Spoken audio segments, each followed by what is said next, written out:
Wake that ass up. Early in the morning. The Breakfast Club. Morning, everybody. It's DJ Envy, Charlamagne the Guy. We are the Breakfast Club. We got a special guest in the building. That's right. An author. He has a new book out right now, Monsters in Love. Resmaa Menakem. Welcome, brother. Hey, man, it's good. Anytime I get a chance to spend some time with y'all, it's always good for me, man. Oh, thank you. I missed you last time. Yeah. I was traveling, but you're here now. How are you doing? How are you feeling, brother? I'm doing good, brother. I'm doing really well. You know, the book's doing well. All of my books are doing really well.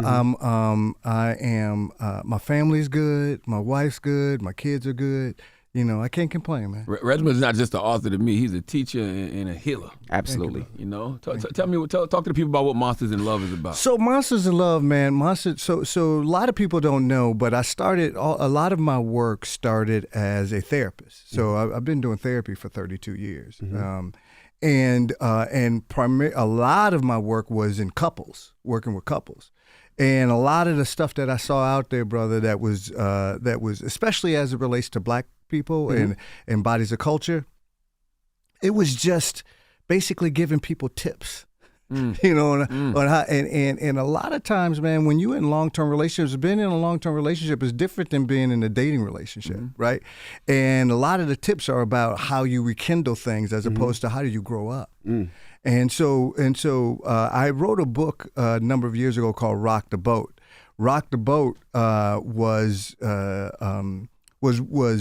really about, you know, some of the same stuff that Monsters is, but what happened is that once Rock the Boat came out, and it didn't really sell that well, but what ended up happening is that over the course of the last 10, 12 years, I've grown as a person. I've grown as a therapist. I see things differently. I've grown as a husband.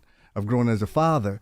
And I've grown as a black man who's trying to do liberatory work. And so when I got the rights back to my book, I was like, let me put the stuff in that I've learned over the last 12 years. Wow. And that's what Monsters in Love is. Oh, wow. You say, in the book, you say, no matter what you do or who your lover is, eventually your partnership begins to hurt. Yes, right. Why is that? And how do we deal with that? So you know, bruh, we've been conditioned to believe that all we got to do is try and rekindle or try and, you know, let's start having date night and let's start doing all that different type of stuff. And what you find is that that purpose of relationships at the beginning is to draw you two together. That's the purpose. That's the only purpose. And you start, and the way that you draw each other together is that you usually only tell each other about the similarities. Or you like underwater basket weaving, or you like this, and I like that too, right? But what happens after about a year or 2 years, what you start to find is that you start to show the differences. And that's when we start to think something's going wrong. Nothing's going wrong. It's just the machinery of relationships doing what and it's designed to squeeze you so you get past your own adult developmental immature issues, right? But it don't feel good. And it takes a long time before people are willing to actually say, you know, there's pieces there. How do I be the person that I want to be at the same time that I'm connected to somebody that I love more than anything else? It's easy to do it by yourself, right? It's a whole lot harder when you're in with somebody and over the course of time you start to notice, hey, I love this person, but I also hate them. There's some hate between us. That's healthy? Yeah. Really? Oh, hate is healthy? Hey, brother, let me say this. Y'all been married a while, right? Yeah. 22 years. 22 years. I've been married. I've been with my wife for 25, but we've been married since 2014. Yeah, 28. Yep. I've been with my wife for 30 years, right? One of the things that I learned through the course of that is that over time, so relationships end up at the beginning, or relationships at the beginning end up being this thing where you think that the design is for the person to make you happy, right? But the design of it is designed to make you grow up. So when you say to a person, I choose you. It's just me and you. There's nobody else. At that moment, the relationship becomes more finite. More of what I do impacts you. More of what you do to me impacts me. When you get to finite relationships, when a person doesn't want to do what you think they should do, you are tested, right? That's where the hatred comes in at, because what ends up happening is you want to find a way around it. Your partner wants to find a way around that pressure, that critical mass. And what happens is that over time, you either learn how to grow up through that or you blow it through your partner. Right? That makes you start to make choices about how you want to be and who you want to be with. That only happens in a long-term relationship. That doesn't happen in an infant relationship. When you just dating or you out here screwing around or you doing the reason why people screw around is that what they do is that they bring in a third person to handle the heat that two people should be handling. Hold on, explain that. Break that down. That sounds like a little threesome. Yeah. No, but that's what that's what he's saying. But that's exactly what I'm saying. So if something is happening between me, and that's why I wrote the book. I wrote this book to address not just heterosexual relationships, but what I did was look at all of the people that came into my office, both trans relationships, gay relationships, heterosexual relationships, and I said, you know what? There's this patterning. Regardless, right? If it's not where things go, it is that when you get into a relationship with another person and you say I choose you, that pressure increases, right? Because it matters what they think about you. It matters what you think about them, right? So what ends up happening is that when we start to look for ways around it to take the heat out, what you're really doing is taking the heat that could actually transform the relationship. So if I can't handle stuff that's happening between me and you, I bring a third person in. Now that heat is being carried by 3 people, but it should only be carried by 2. Right. Right?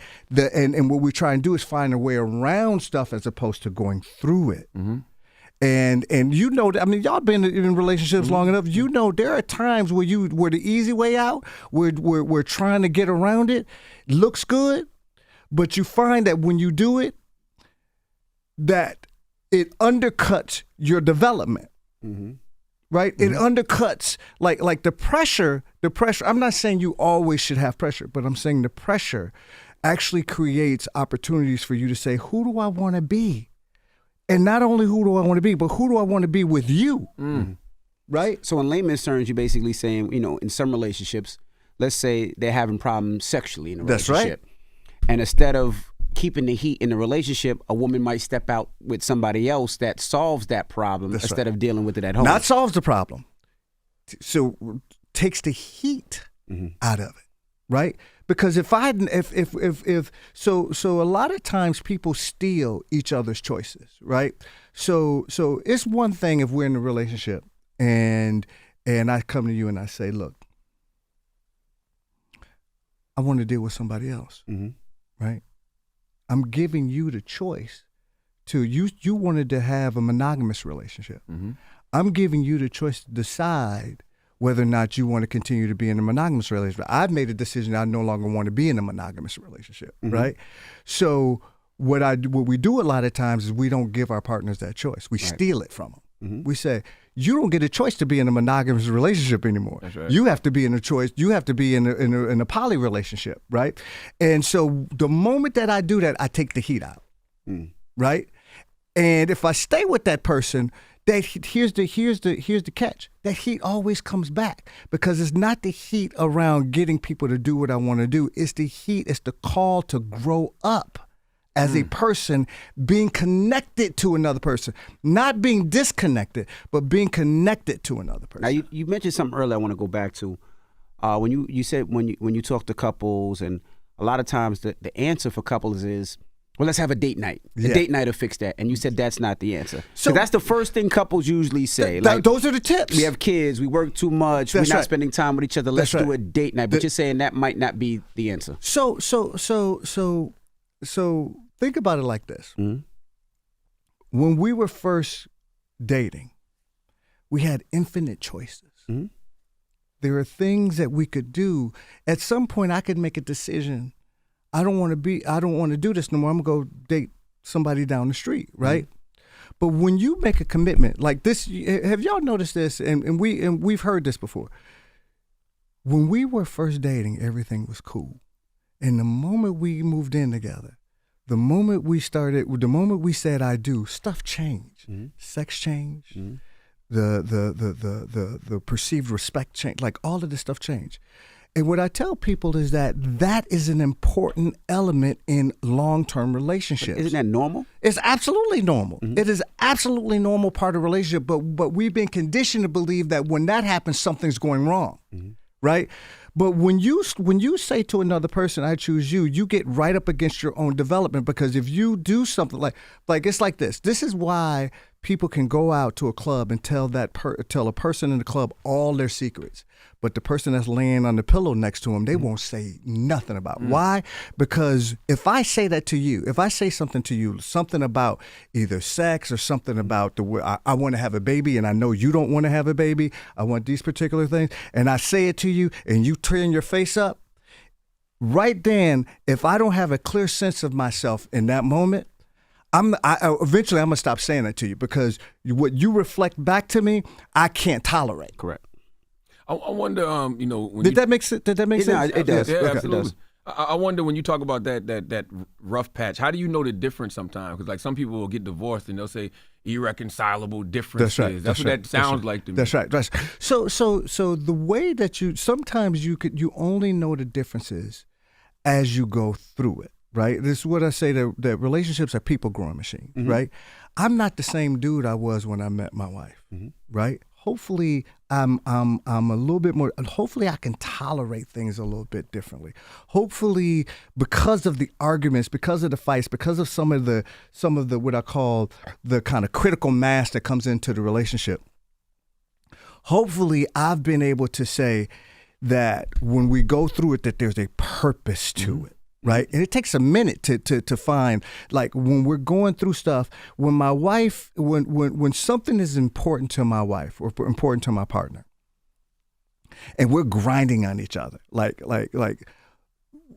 there are things in a relationship that you're not going to get through just because you agree to disagree.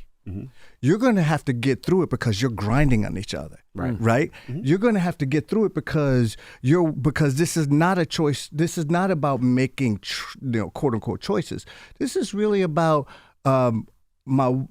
this is about us growing up in a way that says, I actually now can handle what it is that you're bringing to the table. Before, when you brought it to the table, I would need you to change in order for me to be all right. I need for you to agree in order for me to be all right. Well, long-term relationships, you don't get that bargain. People actually have to grow up and transform in order and be the person that they want to be, to tolerate the conundrums that are happening right now. Right? Wow. It's not about just behavior change. And that's one of the things when I would be working with couples. Couples come in thinking that your job is to protect or your job is to fix something that's working in a relationship. So they give you this frame. And your job as a therapist, and what I realized over time is that my job as a therapist is not to just take their frame as what the problem is. That there is historical stuff that's happening. There's intergenerational stuff that's happening. There's persistent, especially if we're in black skin, brown skin, indigenous skin, there's persistent institutional weathering that happens to us and in our bodies. And then there's our own personal pieces that all show up at the same time. You're not going to deal with that by just agreeing to disagree about something. But let me ask you a question. You being a therapist and talking to couples and married couples, do you feel like couples give up too fast? Because of the things that you just said, that people don't want to grind. They wanna, let's agree to disagree. That's right. They need to try and find ways around it. Release the fire somewhere else. So do you feel that? Here's what I would say. So there are times when I've been in a session with a couple, and I go, they may need to get away from each other, right? Can you recommend that? I don't recommend it. Yeah. I don't say that. I don't think y'all need to be together. I think I need a little space. Yeah. That'll be I think $100. you need to go over there. You need to go over there. No. I don't recommend it. But as a therapist, I'm working with the energy that's in the room, right? I'm working with what's showing up in the room. I don't have these this kind of tab that says, okay, this didn't happen. You don't need to be together. You don't need to be together. What happens is that people end up making that decision because they end up coming up against things that say, if I stay with this person and I allow them to keep eating my heart the way that they're eating my heart, I'm probably not going to be the person I want to be on the other side of this. Wow. And so in those situations, people stop being together. And so to answer the question around whether or not they give up too soon, I don't think that this is not about Resmaa saying y'all need to stay together no matter what. This is about being able to key into things that say, when we get to this place, am I willing or not willing to give up the most precious parts of me? Mm-hmm. And there comes a time in a relationship when when I'm in there with a couple, and I end up seeing a pattern play out, and the one person in the couple, because they're so busy fighting, don't see that the other person just grew up in that second. Mm-hmm. You can grow up in a second? Oh yeah. Okay. Oh yeah. There are things that happen in an office where the I'll give you an example. About 2 years ago, I was working with this couple, and they kept arguing about, and the thing kept coming up around wanting to have a child, mm-hmm. right? He wanted to have a child, she didn't, right? And she kept saying, as soon as my career, we can have, as soon as we get a house, we can have, and he was like, okay, this is 5 years now. And every time I bring it up, you keep acting like you don't, and you're saying you want to have it, but you keep acting like you don't want to have it. And I keep coming to you trying to get you right. Now, in a typical situation, the therapist would be saying, well, what do you want? And let's just try and figure this out. And let's write down, and let's use I statements, and right, they'll do that stuff. I didn't do that because I knew that the heat was important. This was an issue that they can't agree to disagree about. Mm-hmm. This was an issue that you're going to have to grow up through this. This was going to be a deal breaker. This was going to be a deal, but not a deal breaker in that a deal breaker where you get away from each other. A deal breaker was in that this is important. Correct. Mm. Do you understand what I mean? Mm. And so what ended up happening was there was a moment in time where she said, well, you can't make me have a baby. And he did this thing, and it was very subtle. He did this thing. She said, you can't make me have a baby. He said,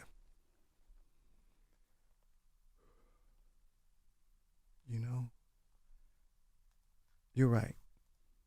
And I'm going to stop trying to make you have a baby. I'm going to stop trying to make you have a baby with me and stop trying to make you be with me. Here's what I'm going to do. I'm going to start doing the thing. I'm going to start acting in accordance with what I say I want. Mm. I'm the one that's responsible for the birth control in this relationship. I'm the one that always has to put the condoms on. I'm the one that always has to do these particular paces. I'm no longer responsible for that. So if we're going to start to have a child, I'm going to act in accordance. I want to have a child. I'm going to start acting like it. You don't want to have a child. You've been acting like you haven't wanted to have a child. You haven't come to me about having a child. You haven't worked it. We haven't talked about how we get fertile and all that. We haven't talked. So you're acting in accordance with what you want. I, on the other hand, have not been acting in accordance with this. This happened in a second. This is what you did. I haven't been acting in accordance. I'm acting in accordance. She goes, what, you gonna make me have a baby? He goes, no, I'm gonna make me have a baby. You get to make whatever choice you need to make. I'm no longer responsible for the birth control. Now, that's one thing. That sounds like an ultimatum. That is not an ultimatum. That's if it is an ultimatum, it's an ultimatum to him, right? So. Long story short, they start going through it, right? They get ready to engage in, sex and all that different type of stuff. And he says, and she looks at him, she goes, you got the condom? He goes, I'm not putting a condom on, right? And she goes, get up, we're not going to have sex. We're not going to do these pieces, right? And he says, okay, but I'm not going to do this forever, right? And nothing's going wrong when that's happening. You're making sure you're giving people a chance to make choices. That's right. Yeah. That's right. And and in the process, she gets to say, I really don't want to have a baby, or I don't want to have a baby with you. Mm-hmm. And those hard arguments start to right? Nothing's going wrong in that moment. People are growing up as adults in real time. And that particular couple, what ended up happening is that they ground on that for like a year. going back and forth like that, looking for ways out, looking for, I don't, blah, blah, blah, you can't make. And then at one point, he got to a place where he said, look, I love you more than anything on this planet, and I want to have a baby. I understand you're saying you don't want to have a baby, and I can't make you have a baby. I want to have a baby, and I'm going to act like I want to have a baby, and I'm telling you that. And they got through it. They ended up having a child. Wow. Right? But through the grind, not because they found a way around the grind, or you can't agree to disagree about the things that are central. You can't agree to disagree about children. You can't agree to disagree about money. You can't disagree about in-laws, right? You can't agree to disagree about those things. You're going to have to go through those things and grow up. Well, let me ask you a question. And a lot of time in relationships, you always hear a lot of older people, right? Call them the OGs, to say, sometimes losing an argument is winning a battle. Sometimes apologizing when you're not wrong is winning the battle. Sometimes just pretty much saying that person is right. Women or men is not necessarily losing the battle. Is not losing the war. It's just winning that battle. That's whatever it may be. What are your thoughts to that when people don't necessarily be certain, 100% honest, but they say certain things just to stop the argument or so that person can win that argument? This is the vibe piece. Let me ask you a question. Yes, sir. DJ. Can you tell when you and your wife are dealing with something that's important and vibratorily she just placates you? She just blows. She gives in. Of course. But the sweetness that you really wanted has been taken away. Of course. So sometimes we say we want something from our partner, right? And they give in, and we say, that felt nasty. Mm-hmm. They felt like you just did something to me, right? That's the sweetness that's been withheld, right? So those types of tips, like just give in and stuff like that, your partner, if you're with your partner over 3 years, you're not just languaging with them in terms of what you say out of your mouth. You're picking up on vibes and vibrations. You're picking up on sensation in the body. You're picking up on urge. You're picking up on a whole different embodied language. You're not just picking up on what they're saying. So when people give in, right? Just to get, so one of the things I used to say in my relations, this is in my when I work with couples, was this kind of dynamic. There would be a time where the person would give in. If you're talking about sex or something like that, the person would just give in, right? Say, okay, you want sex all as much. Okay, I'm gonna give you sex, right? And what I call that dynamic is, and I would say to the partner, I say, oh, I get what you're doing. You're getting on your back to keep your partner off your back. Your partner always knows that. Whether they can articulate it, they always knows when you withheld those pieces from them. Because what you really want is the sweetness from them, not just them giving in. But you can't articulate that. So when it happens, you don't know what else to say. You just take it. And every time you take leftover sex or leftover things from a partner, you break your heart and your partner's heart. You know it. When you take something from your partner that you know they're not really giving themselves or giving themselves to the relationships or giving them to the sweet parts of themselves, and you take it, your partner goes, you don't even deserve the good stuff that I got because you're taking the crumbs. Right? There's nothing going wrong when that happens. So, but we think little tips like that. Let's do this, let's do that, and everything will be right. But eventually the critical mass will build back up and you'll be Have you noticed you have some of the same arguments? I'm saying this to you too. Have you noticed you have some of the same arguments now with your partner that you did when you first started?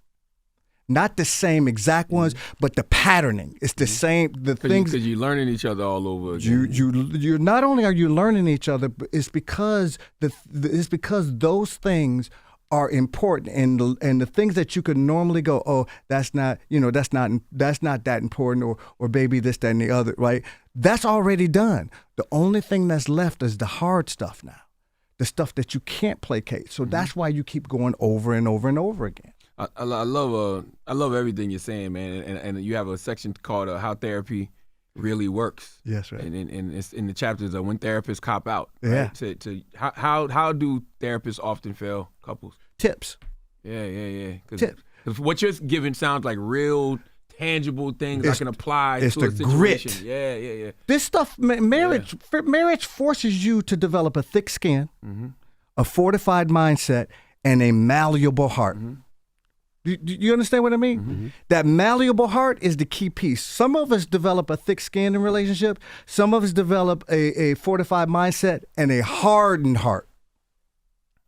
Right?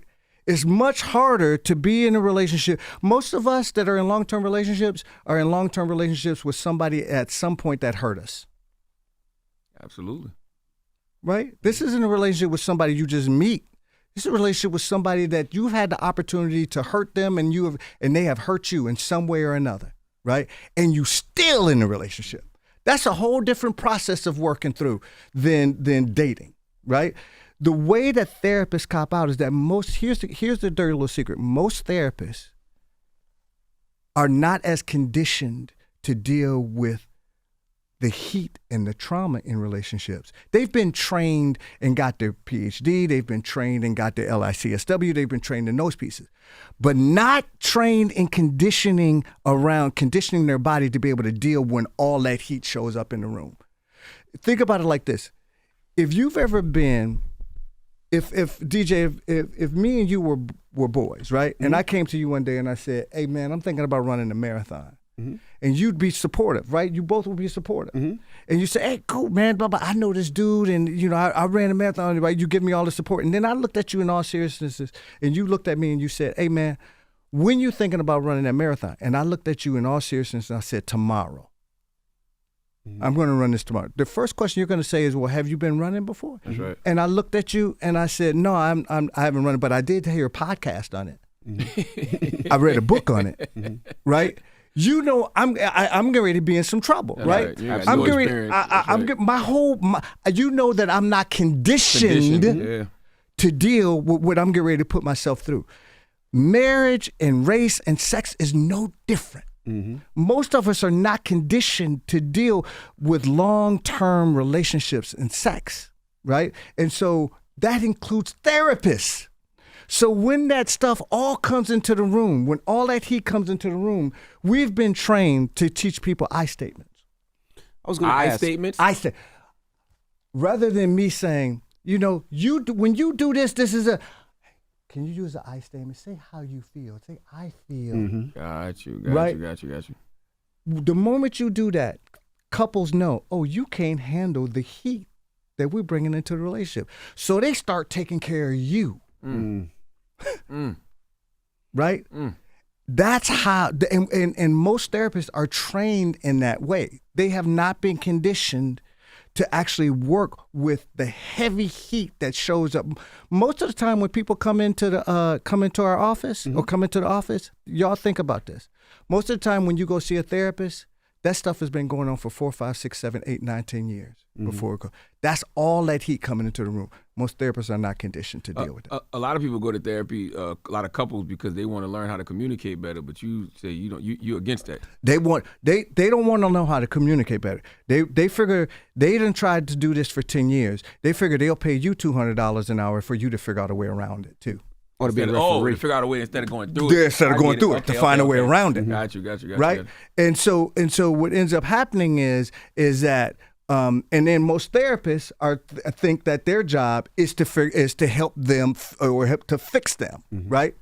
Rather than helping them create a container so the stuff that happens literally, everything that happens in a relationship has a function. Everything. There's not one thing that happens in a relationship that does not have a function. And most of the time, therapists have not been conditioned to look at what's the function of this particular thing, whether it's good, bad, whatever. How does it function? And once I know how it functions, then I can work with it and see if the function can be changed, if it can be worked with, if it can be grown up some. That's not where it starts, though. We don't want to give him too much. I know you got a book. I did have one last question for myself. I wanted to know, of course we're on BET, so a lot of couples watch on BET and listening on the radio. A lot of things that when people call, they always say they have a problem in a relationship for one or two reasons. One is financially, they feel like their spouse is not working at potential. That's right. And they feel like they have to be too much of a a support system. That's right. And the other one, I realize a lot of people feel like their spouse doesn't understand them, right? You know, let's say you're a woman and you're taking care of 2 kids and you're working, and then you come home and you're tired and your husband doesn't understand that. Or your husband and you're working 2-3 jobs, and when you get home, you're tired and you want that break, and your wife doesn't understand that. Right. How do you help people in that situation? So, you know, that same pattern also happens in the gay relationships and the trans relationships that I've worked with in my office. So it's not just, you know, male female, right? This idea of communication is one of the things that I think really jacks us up, right? We think that communication is verbal. Like communication is, if I tell you what I need, that's good communication. In actuality, if I already know what my wife thinks about me, right? She's communicated, whether it's verbally, non-verbally, whether it's through vibes or whatever, she has communicated. I know exactly that. I know my wife does not like a particular thing or does not like me, right? You better change it. Right. I could change it. If I could change it, I probably would have changed it, right? The easier things I would have changed. My wife, because I know that from my wife, that's good communication. She has communicated to me that she doesn't like me. The problem is I can't tolerate what she's communicating, right? That same thing is, I say, in relationships happens in the two scenarios that you put. We think that if I say to my partner, I'm tired, then they should in some way respond by making me not tired, or at least helping me when I say I'm communicating that I'm tired. And what I tell people is this what I said, the thing about conditioning? Most of us are not conditioned to pick up on when our partner is really getting to a place to where this is to use your term, this is a deal breaker, right? Like not deal breaker in that I'm going to leave, but a deal breaker in that I don't know what I'm going to do, but I know I ain't doing this no more, right? That's not anything going wrong. That's an important element because what it does is helps people be very clear. This right here, I've been doing this for 10 years. I'm no longer doing this no more with you.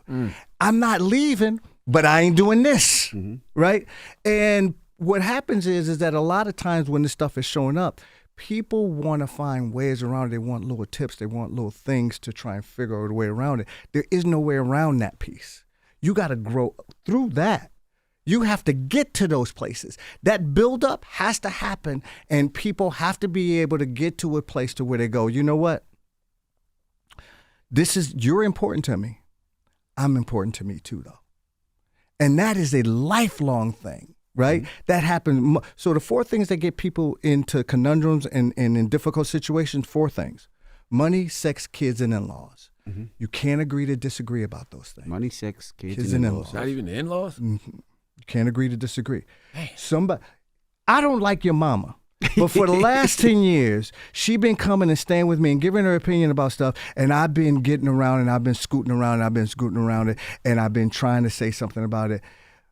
Now, I'm at a place now, we 10 years in, I'm at a place now where I have enough in me to where you're important to me, I'm important to me too. I can now say to you, I don't like your mama. I don't want her coming, staying with us for 5 weeks. I don't like I don't like the way she deals with me, right? And I'm willing to fight with you about that.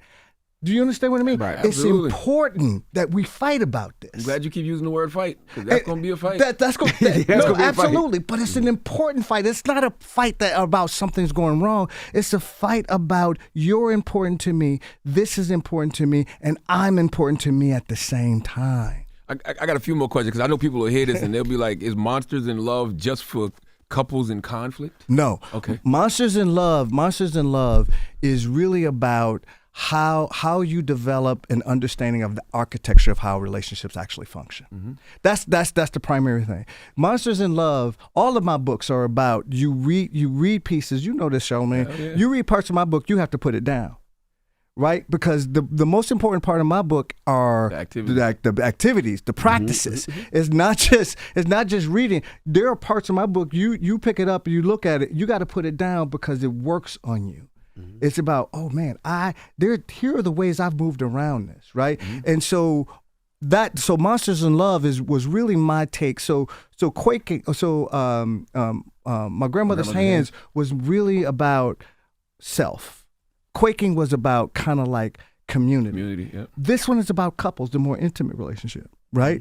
But they work with some of the same skills, some of the same practices, some of the same pieces. And so this was just my take on it. It's not about just being in conflict. It's about understanding how conflict actually functions, as opposed to all of the things that we've been kind of conditioned to believe it is. Can you tell the people what are the 5 anchors real quick? And what, why they're so important? Yeah. So one of them. So I said it earlier. Maintain a clear sense of yourself while connected to an important other, right? Tolerating pain for growth. Yeah, that's the one I feel like people will disagree with. That's right. Why we got to go through pain to grow? Right, pain shouldn't be love. Right. So, Envy, you built a real estate empire. You're working on that, right? Yes, sir. Every day you got to do a little bit of something. You can't do everything. You can't build a road. You can't say, I'm going to build a road and I got it, right? You learn from the mistakes, from the, I could have done, right? Of course. There is something to be gleaned from even the difficult pieces, right? That's a painful process because it is the pain of growing up as a human being, not the pain, not just pain without a purpose. Right? And so relationships are really about how do I begin to have so it's the choice between what I call clean pain and dirty pain. That's right. Dirty pain is the pain that you get by going around something, right? Having an affair out of a relationship, stealing your partner's choices, spending money that you know you ain't got and not telling your partner, right? All these different pieces, stealing your partner's choices. That's dirty. Right. And we all know the dirty piece. Clean pain, and as adults, we don't get a choice between pain and no pain when you're trying to grow up. You get a choice between clean and dirty. I know that when I'm doing this, it's going to be painful, but it's the pain that can build capacity, not the pain that takes me around it. Those are two different pains. And so for those of the listeners saying, well, pain, love shouldn't be pain, of course it is. But it's a capacity building pain, not one that keeps you immature, right? And so those that say pain's, in a marriage you shouldn't have pain or there should be no pain, are people that want to stay immature, right? So those are those two anchors I think are the most important anchors. Okay. Like having a clear understanding that this piece is about growing up. Like one of the things that I've realized, and I just like over the last 10 years I've realized with my wife, is that I realized that in a good long-term relationship, the outcome of a good long-term relationship is that one of us is going to bury the other one.